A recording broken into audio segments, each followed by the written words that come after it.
Hi, it's PJ Patterson here from Keystone Financial. I'm joined today by Tony Eaton from US Global Tax. Welcome, Tony. It's great to have you here.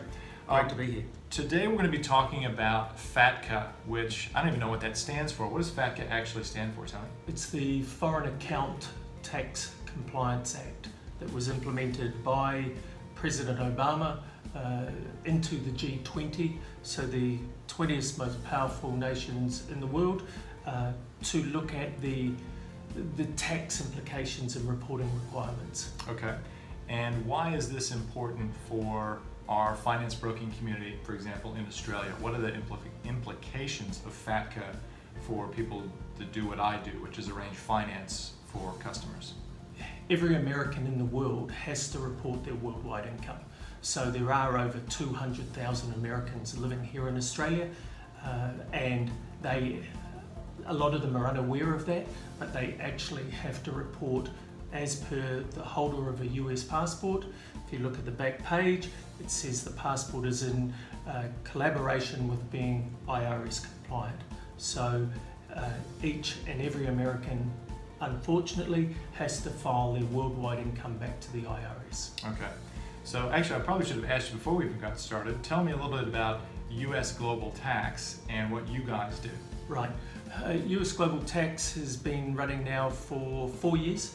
Mm-hmm. We literally only work with US expats around the world, and we work with their compliance in regards to the IRS. So if they are a single person, married filing jointly, if they have a company, anything that relates to the IRS and the reporting thereof, we can certainly help.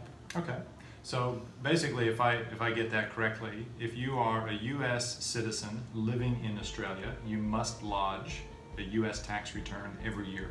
Absolutely. Okay. There is no doubt about that in any way, No shape, ifs, or ands, or form. buts. No, Right. no. And what are the implications if you haven't done that or you don't do that? If you don't do that, there is the potential of a $10,000 USD fine. $10,000 per year $10,000 per year. that you haven't filed. Yes. They also had 2 amnesty programs. The first one was called the OVDP, which is the Offshore Disclosure Voluntary Program.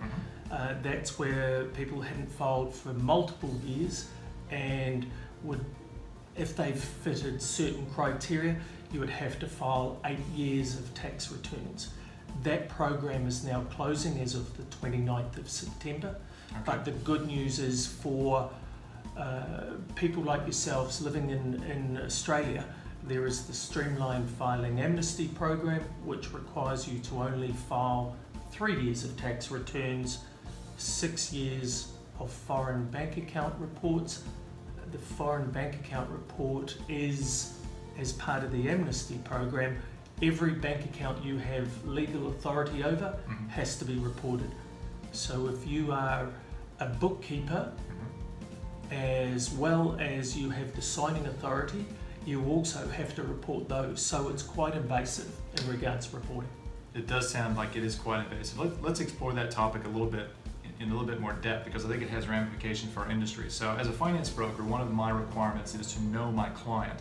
So if what I understand you're saying is true, let's see if I've got this right. So if I have a client who is I know is a US citizen and is a bookkeeper at either runs a firm as a bookkeeper or what have you, and I would need to then ask that person questions about whether they have any signing authority or any authority on a bank account. So just talk to that for me, please. Absolutely. What it means as part of your reporting requirements to the IRS, if you have legal authority over any account, bank account, superannuation account, mortgage account, you have to report that as part of your personal return. There's no there's no tax relating to those bank accounts.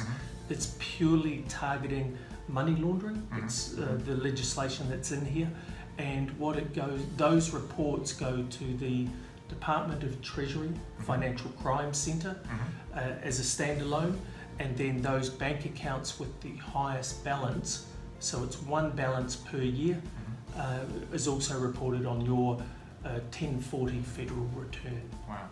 So it sounds like this is an opportunity in particular for the finance broking community to have conversations with anybody that talks like me, and potentially even if they're an Australian, they might have been unlucky and then, well, maybe not unlucky, but they might have been accidentally born in the US. Even for those people, this FATCA reporting applies to all of us. We have clients that literally were born in the US, left hospital, and had 2 weeks of their entire life in the US. They have and they fall under this scheme.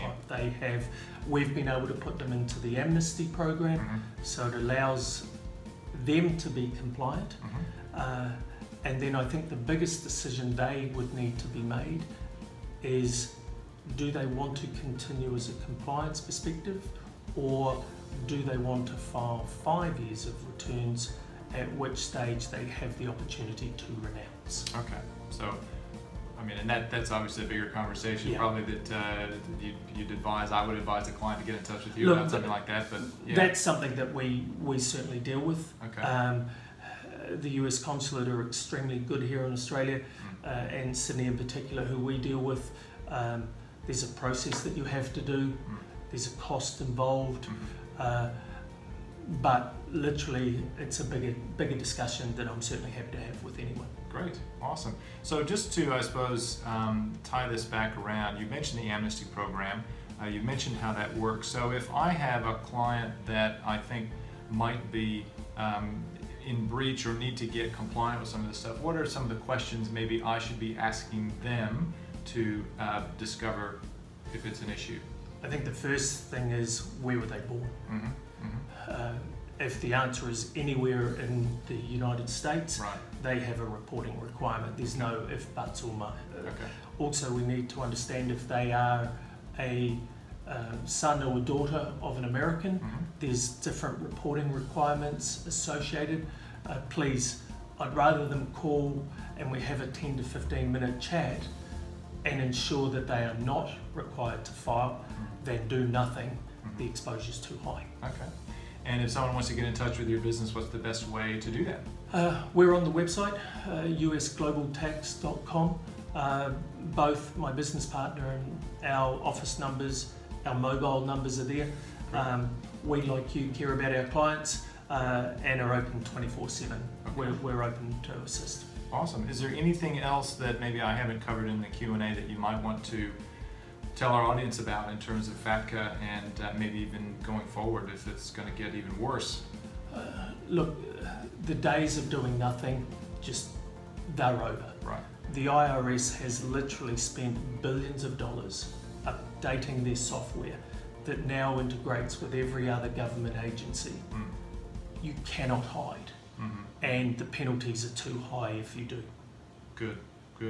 Well, this is Tony Eaton from US Global Tax. I'm PJ Patterson from Keystone Financial. I hope this little session about FATCA and US tax issues for our clients that might have been born in the US, but certainly are US citizens, has been insightful. Until next time.